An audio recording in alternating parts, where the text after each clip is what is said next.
Hi, this is Chloe here at Inner Whispers. I got a question from a subscriber recently which I wanted to answer today, and that question was, if I don't have all the things that a spell says that I need, can I still use the spell? My answer is absolutely. As far as I'm concerned, the most important thing in magic is to cover a few basic aspects or elements, and I sort of remember these 5 things through associating them with the elements themselves, so fire, water, air, earth and spirit.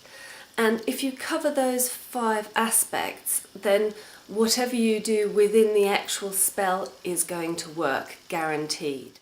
So for me, those 5 basic elements to a spell are creative action. You have to have the drive to actually do something.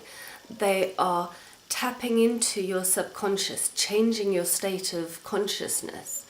Also then focusing your intention, making practical plans for manifesting, and underlying it all, above, below, before, during and after, there's the question of spirit, of choosing ethically, of being guided by your higher self, by deity, and also of having faith. So those are the 5 elements that are necessary to make a really effective spell.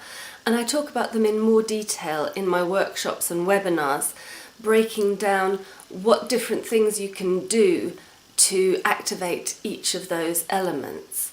So if you're interested in that, come and check out my website, innerwhispers.co.uk, to find out when there is a webinar or a workshop near you. The most important thing, I think, is to remember that a spell, all the bits that are associated with it, the words, the objects, the crystals, the candles, the colours, all of this is just to help increase your focus. And also, it's there to spark your imagination. Really, those 2 things underlie everything.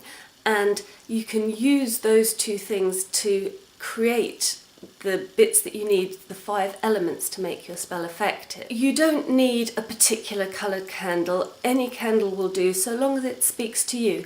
And if you don't have a candle that feels appropriate, then leave the candle out. So long as you cover those 5 basics, and so long as you bring imagination and intention to your spell, it will work. With all of this, I'm not saying that spells aren't a useful tool, because they absolutely are. And if you find a spell that really speaks to you, then that's great. And if you can do it with all the bells and whistles that the author has sort of put into it, that's excellent. If you need to change anything or to leave things out, that's also going to be fine. It's about keeping your imagination active and keeping your intention clear and focused. You can do magic just with yourself. Blessed be.